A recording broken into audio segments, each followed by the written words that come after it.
Água. Terra. Fogo. Ar.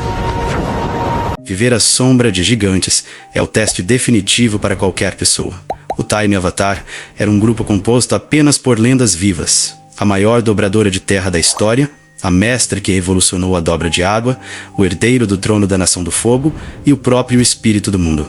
E no meio deles estava Sokka, o humano completamente comum, sem poderes e, na teoria, o elo mais fraco da corrente. Ainda assim, no final da jornada, foi esse garoto comum que se tornou o líder e a mente por trás de todas aquelas divindades.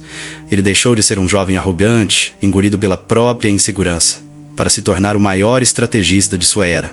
A resposta para essa transformação não estava no bumerangue ou em uma espada de meteorito, mas no domínio silencioso de 4 virtudes que a maioria de nós ignora: a humildade, a perseverança, a criatividade e a sabedoria através do fracasso. Quando você está cercado por pessoas que parecem destinadas à grandeza, que possuem talentos naturais ou o poder de mudar a própria realidade, é quase inevitável se sentir invisível. A sensação de que você é apenas um figurante na história de outra pessoa pode ser paralisante. Mas a verdade mais profunda sobre amadurecer é que a verdadeira força não está na capacidade de dobrar o mundo à sua vontade, mas na arte de se moldar para guiar aqueles que fazem isso.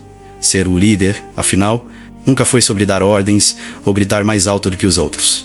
Liderar é a capacidade de extrair o potencial máximo de quem está ao seu redor, sendo a peça que transforma indivíduos talentosos em uma força que ninguém consegue parar. Na tribo da Água do Sul, um jovem de 16 anos carregava o peso de um mundo em guerra. Sem o poder de dobrar os elementos, restava a Sokka apenas a herança de uma responsabilidade gigante deixada por seu pai: proteger o que restava de seu povo. Pense no isolamento desse garoto. Sua mãe havia sido arrancada dele pela violência da guerra. Seu pai e todos os homens adultos da tribo partiram para uma linha de frente distante, travando uma batalha que parecia impossível de vencer. Antes de partir, seu pai deposita nos ombros de uma criança a missão de ser o guardião do vilarejo. Sokka não tinha treinamento, não tinha mentores e não tinha nenhuma experiência prática. Diante do medo e da própria fraqueza, a nossa mente costuma criar armaduras rígidas para não quebrar. Sokka buscou refúgio no orgulho, no ceticismo e em uma visão de mundo muito fechada, onde as regras eram fixas e ninguém mudava. Ao crescer em uma vila destruída, onde os homens partiam para o combate e as mulheres cuidavam do que sobrava, ele engoliu a ideia ultrapassada de que a força e a guerra eram coisas só de homem. Ele acreditava que sabia o que significava ser um guerreiro, simplesmente porque essa arrogância era a única defesa que ele tinha contra o seu próprio medo. Ele tentava imitar a liderança dos adultos, mas fazia isso de forma impulsiva, desconfiada e sem pensar. Sua mente vivia trancada em uma bolha, até o dia em que um jovem monge congelado em um iceberg o forçou a encarar a imensidão do mundo lá fora. O verdadeiro crescimento, no entanto, exige que essas defesas desabem. Quando o grupo encontra as guerreiras de Kyoshi, o choque de realidade é imediato e duro. Ao ser capturado por combatentes que ele achava que eram homens, Sokka descobre que foi derrotado inteiramente por mulheres. Movido pelo orgulho ferido, ele vai até o dojo para provar que é superior, apenas para ser derrubado no chão e ver suas certezas sumirem. É exatamente nesse instante de humilhação que nasce a liderança de verdade.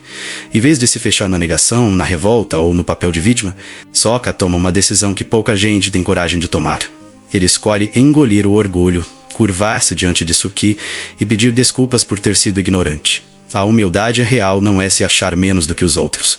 Humildade é a coragem de olhar no espelho com honestidade, aceitando os limites do que você sabe para que o aprendizado possa começar.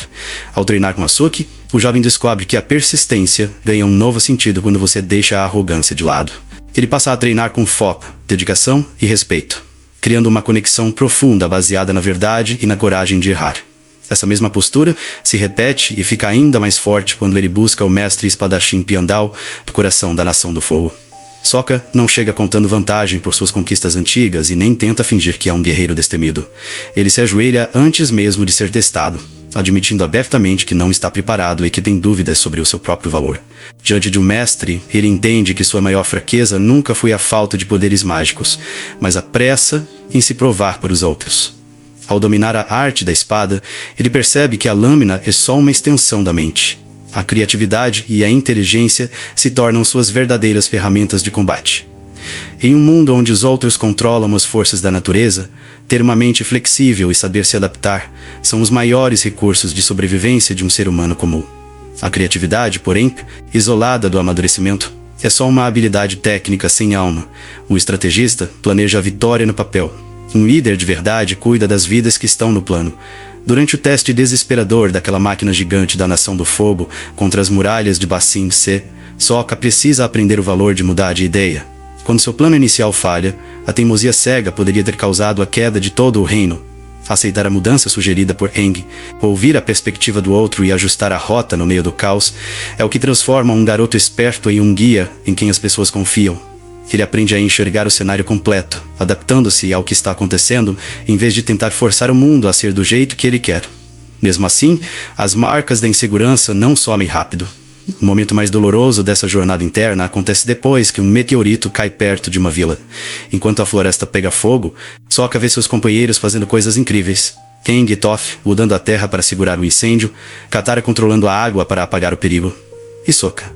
Sokka é deixado para trás, com a missão de cuidar apenas de um pequeno lemuri. Ele assiste de longe o brilho dos deuses enquanto segura o medo nas próprias mãos. O desabafo dele depois, dizendo que não passa do garoto comum do grupo. Mostrador de qualquer pessoa que já olhou ao redor e sentiu que não tinha nada de útil para oferecer. É o sofrimento de se comparar o tempo todo com quem parece perfeito e esquecer de ver o seu próprio valor. É o momento em que a nossa mente foca tanto no que os outros têm que a gente fica cego para as nossas próprias qualidades. Piandao, ao final do treino, traz a clareza que faltava para a alma do jovem. A força de Sokka nunca dependeu de magia, mas sim de um coração resistente, de saber fazer de tudo um pouco e de uma inteligência capaz de encontrar saídas onde todo mundo só via aparelhos. O ponto mais alto dessa evolução é testado no Dia do Sol Negro.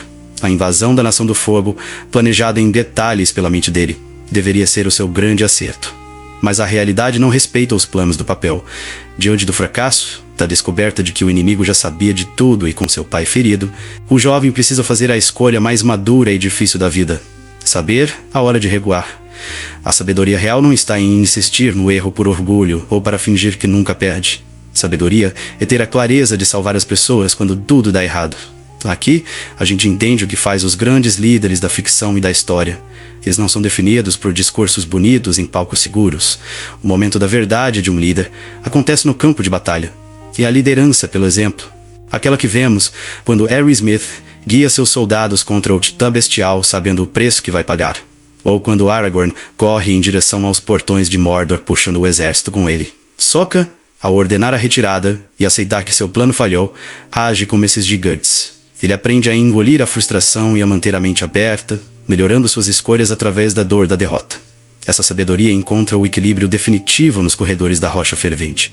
Dividido entre o desejo de salvar seu pai e o medo paralisante de falhar de novo, Sokka pensa em desistir para proteger seu orgulho de sofrer outra vez. É Zuko, um personagem que também aprendeu errando muito, que dá o conselho certo. Você não pode desistir de tentar só porque tem medo de falhar. A persistência e a flexibilidade deixam de ser caminhos opostos e passam a caminhar juntas. O jovem aprende a diferença entre a teimosia cega e a insistência inteligente.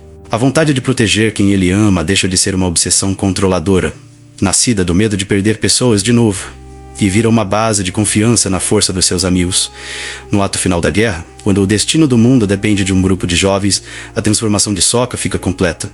Ele não busca mais aplausos ou aprovação sobre ser forte ou maduro. Ele age pensando apenas em servir, onde o bem-estar do grupo está muito acima da sua própria segurança.